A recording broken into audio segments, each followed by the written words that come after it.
breaking news from the NFL. The Rams finalizing a trade for reigning Defensive Player of the Year, Myles Garrett. I am the best in the game. Myles Garrett, sack number 23. The sack king. There's only one boogeyman in the league. Sacked by who else but Myles Garrett. Myles Garrett is the first ballot Hall of Famer. Arguably one of the biggest defensive trades in NFL history. They may be playing on their home field again for a chance to win another Super Bowl. NFL sure knows how to keep it interesting. Happy Tuesday. Welcome in to First Take. Courtney Cronin here with Peter Schrager, Damian Woody, Stephen A. Smith to break down the blockbuster of all blockbusters that took place on Monday. We know, you guys, the NBA finals start in a day, but Stephen A., the NFL never sleeps. Well, first of all, the NFL never sleeps, but damn it, everybody gonna wake up. Good morning, Courtney. This is what we do. We mind our manners in the morning. We introduce everybody. Hello, Courtney. Peter Schrager, what's up, baby? Hey, what's up, Big Sexy? What's up, what's baby? going on, man? What's up, big boy? What's going on, man? How you doing? That suit looking good, my brother. Well, I'm in Hollywood. I'm in Hollywood. You and Myles Garrett. Let's do it. He's got to turn it up a notch, just like his guy Myles Garrett. So let's jump right into it. It was the trade of all trades that stunned the football world on Monday as the Los Angeles Rams acquired the reigning Defensive Player of the Year, Myles Garrett, from the Cleveland Browns in exchange for defensive end Jared Verse, a 2027 first, a 2028 second, and a 2029 third-round pick. The Browns are now slated to have 2 first-round picks for a second straight year, while the Rams roster boasts the 2025 NFL leaders in passing yards, passing touchdowns, receptions, receiving touchdowns, sacks, a partridge in a pear tree. Okay, so the Rams were already the Super Bowl favorites entering the 2026 season, and those odds shortened even more after this Garrett trade. You see the odds here courtesy of DraftKings Sportsbook. They went from plus 800 to plus 600. They are now the only team with single-digit odds to win Super Bowl 61. Their odds to win the NFC and win the NFC West also shortened as well. So this was stunning. The Browns, Stephen A., said for a long time they were absolutely not going to trade Myles Garrett. They do. It goes to the Los Angeles Rams. He goes to Los Angeles Rams. What does this do for the Rams? They're the Super Bowl favorites. I think right now, you know, when the news broke yesterday while I was on radio, I said the Rams are the Super Bowl favorites. They just won a championship, barring injury. I don't see anybody beating them. This man is a monster. I mean, when you think about Aaron Donald and what Aaron Donald once meant to football and specifically this franchise, you never thought that you'd have anybody that showed up that would remotely compare to that brother. And sure enough, that's exactly what you pulled off. And the Los Angeles Rams are now a team with the reigning league MVP and the reigning Defensive Player of the Year, all right, who's been a monster for many, many years. I mean, people don't realize how great he is. D. Woody, I heard you talking earlier today about, you know, in terms of him being in Cleveland, not having that national exposure per se, with the Los Angeles Rams scheduled to have about 7 nationally televised games. Well, the world is about to find out what we all know, what this brother brings to the table. He is sensational, make no mistake about it.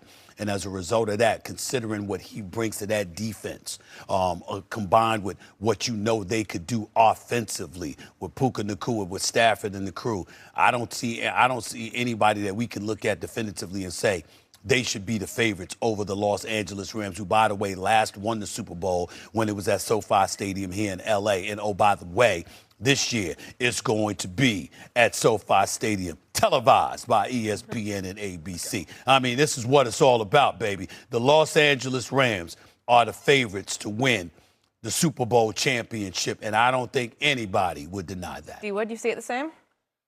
I had the Los Angeles Rams as a favorite before the Myles Garrett trade.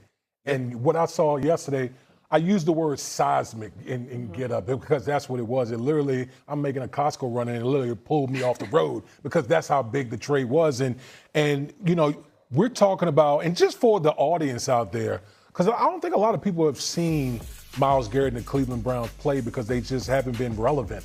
Myles Garrett is one of the best players that have ever laced up shoes in the National Football League. That's how, in history, in NFL history, that's how dominant this guy was. Like, this guy broke the single season sack record of 23. And think about this. This is what makes it so amazing. How many games the Cleveland Browns were playing from behind? Now you go to the Los Angeles Rams. You're playing with the reigning league MVP. okay, with Puka Nacua, Devontae Adams, Kyron Williams, all of those weapons, that's going to be one of the best offenses in the National Football League. The Rams are going to be on television 7 times. I don't know if the world is ready to see what Myles Garrett is going to unleash onto the National Football League when he's playing with a lead. Yeah, I'd empty the notebook a little bit and say I spoke with McVay yesterday. This is a player that he has long thought of as one of his favorite players in the NFL from afar, and has always said, I mean, in a imaginative or fantastical world, can I ever get my hands on Myles Garrett? When they drafted Ty Simpson and the rest of the world was shocked with it, they had to have a conversation with Matthew Stafford before that pick. They wanted to let him know, and McVay had learned through the Jared Goff trade, you don't want the quarterback or any star player to be the last one to know. You want to be the first one to know. And when they spoke with Matthew Stafford, they told him, we're going to pay you more money. You're going to get another year on your contract. We're going to pay you $55 more million in extension. You're going to be taken care of fiscally. But we are not done. Just because we take a quarterback in the first round does not mean we are done building to this team. Now, did Stafford think it might have been a wide receiver or a tight end? Maybe. Myles Garrett is the biggest swing we have seen a team take as far as trading for a player. Absolutely. I think maybe in NFL history. Right. I look at it, he is the reigning defensive player of the year. He has multiple ones of that. He is the reigning sack champion. He broke the record there. And he comes to a team that they already made a massive trade this offseason, trading a first-round pick for Trent McDuffie, who Stephen A. is an all-pro corner and viewed as one of the top 4 guys at that position. That's right. So when you look at teams and you say, who's the favorite? Yeah, I'd put them here. The one thing I would note is this, and I think there's a cool, almost Jekyll and Hyde, spy versus spy deal with this. Seattle's sitting back with a Lombardi in their bookshelf, and nobody's talking about the Seahawks. Yeah. And they beat them not only in that Week 16 game on the Charbonnet play, but they beat them also in the NFC Championship game. And as McVay gets all this sizzle and Stafford gets all this talk, quiet old Sam Darnold and Mike McDonald are sitting there in Seattle just watching us talk about the Rams and call them the favorites. And they're sitting there and they're just they're looking at the Lombardi Trophy and they're rubbing that because guess what? No one's talking about them. Well, let me tell you, well, you can say that, but let me tell you something. Let's not act like they ain't a bit worried.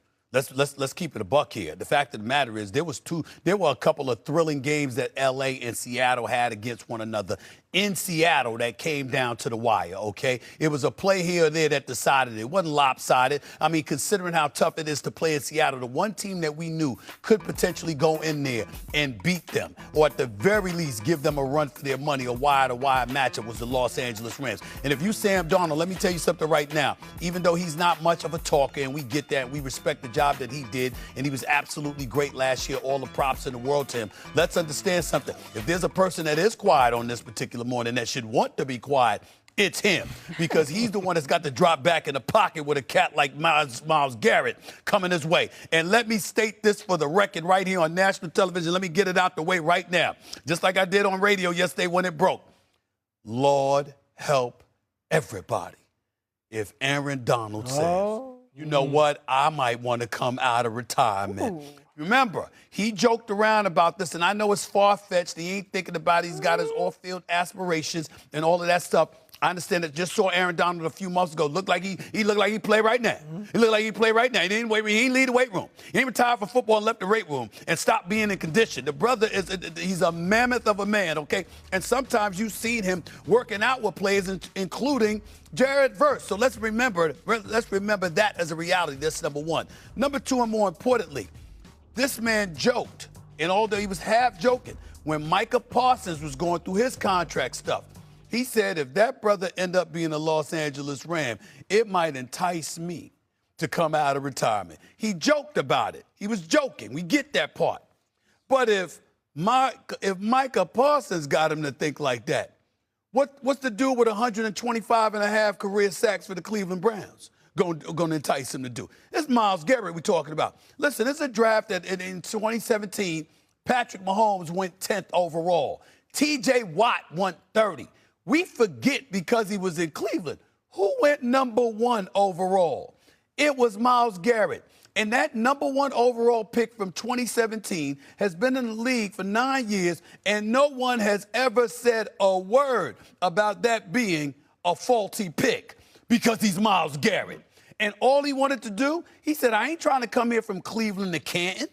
I came here to Cleveland to compete and potentially win Super Bowls. And we knew that wasn't going to happen with the Browns.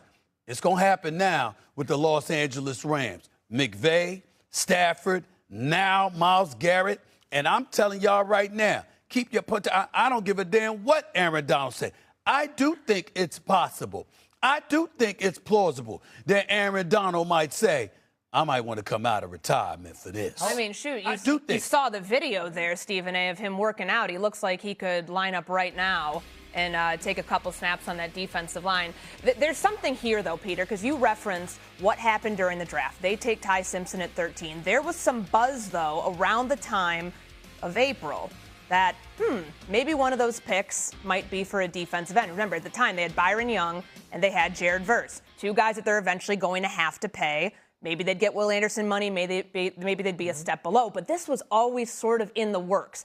How do we get from Cleveland saying, we're not trading him at all, not open for business, he's a Brown for life, as Andrew Berry put it, to the Los Angeles Rams pulling off what every other team probably wishes they could have? Because Jared Verse is that good?